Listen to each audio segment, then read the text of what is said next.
High on a hill overlooking the East Greenwich waterfront sits the East Greenwich Veterans Firemen's Association.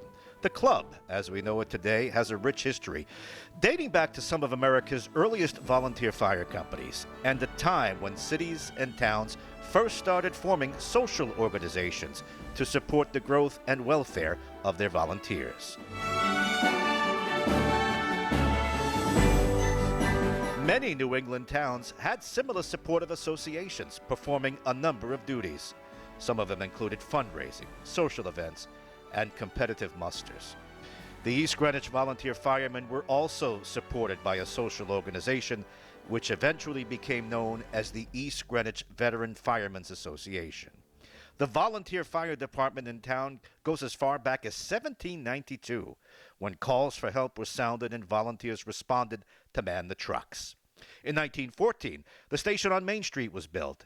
Then a second station was added on South County Trail at Frenchtown Road.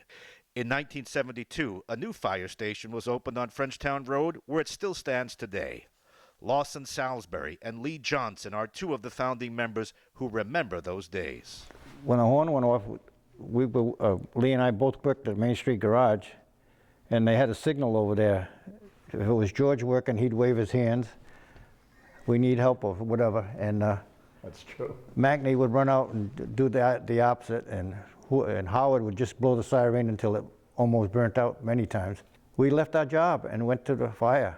Leo Petaruti, that used to be across the street, if he was in the barber's chair, he'd leave you sitting there, and he'd drive the truck and come back and finish your haircut. The post-war was a time of growth for East Greenwich, and the fire department grew with the town. Chief Fred Miller led the department during much of that time period. The long and formative years that Fred served, along with Chief William Brennan, earned them a spot on the wall in the club, along with Chief Daniel Masterson. During the 60s, the Firemen's Association also grew. I found when I got into the department how respected this department was, and very well talked about in the town of East Greenwich. We had a lot of people who worked very hard for no money at all. Everybody volunteered, and I mean volunteered. We were all real volunteers.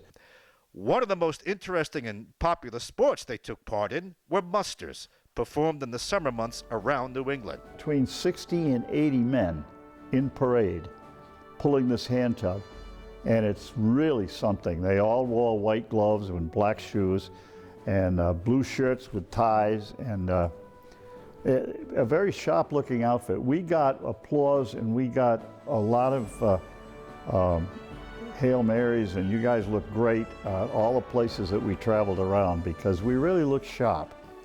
The club's hand tub is named the Volunteer and was built in 1854 for the Peabody, Massachusetts Fire Department. The motto, "We strive for honest fame." And the machine always looked really good. It was varnished up, and the brass was polished, and it looked like $1 million. The local men traveled all around New England, competing for trophies, now on display in the club's museum. The East Greenwich Fire District ran the town's fire department until the town took over in June of 2013. During this evolution, volunteers gave way to a fully paid professional organization.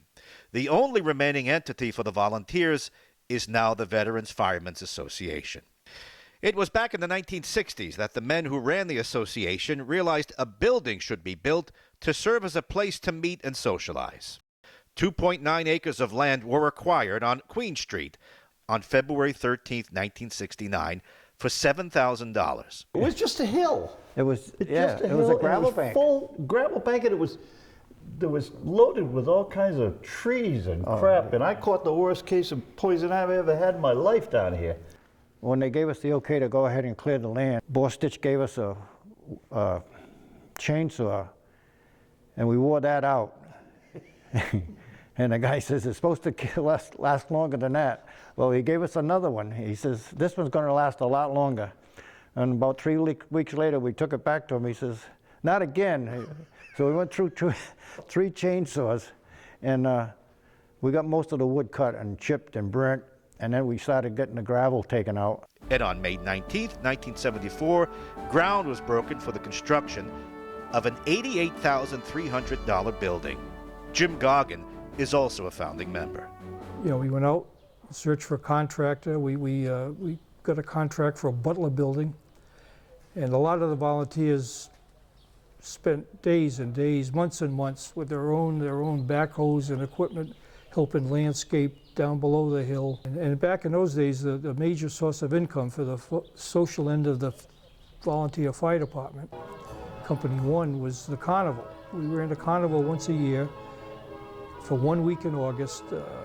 We bought a car from the local Ford dealer, Dick Cranston, and that was the main raffle that they pulled on a Saturday night, but they had gambling booths and rides for the kids, and roughly $10,000 to $12,000 a year we would make on that carnival.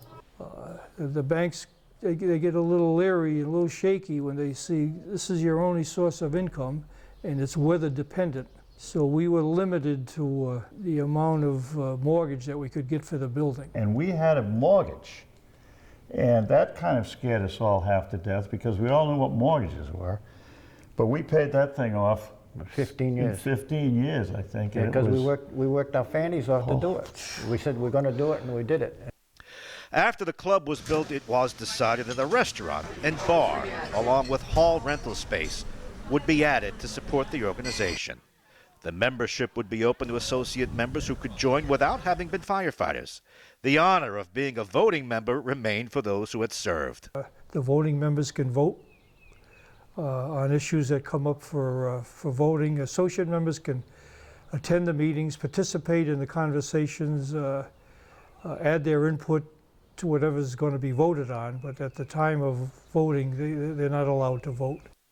As volunteers were phased out, it was decided the associate members who performed above and beyond could also become voting members.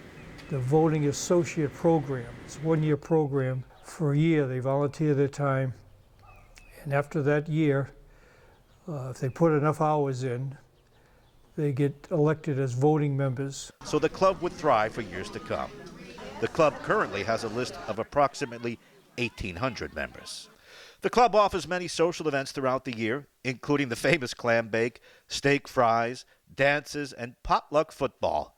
The club's newsletter keeps members up to date, and the club's social committee is responsible for all of the activities.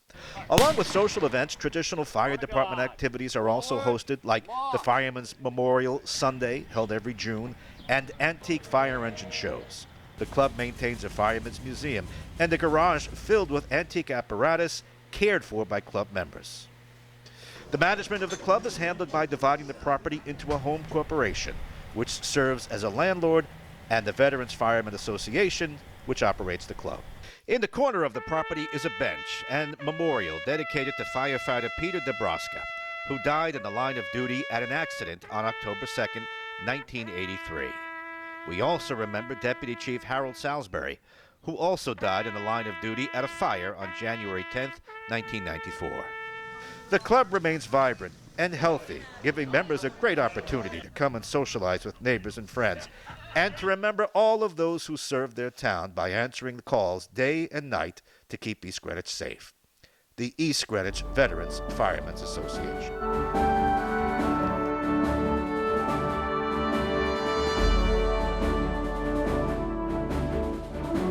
Well, everybody that was on that committee now all passed away, except Lee and I. We don't understand why we're still here, but we are. That's right. And it's been a good ride, hasn't it, buddy? That's right. We keep. We won't go any farther than that.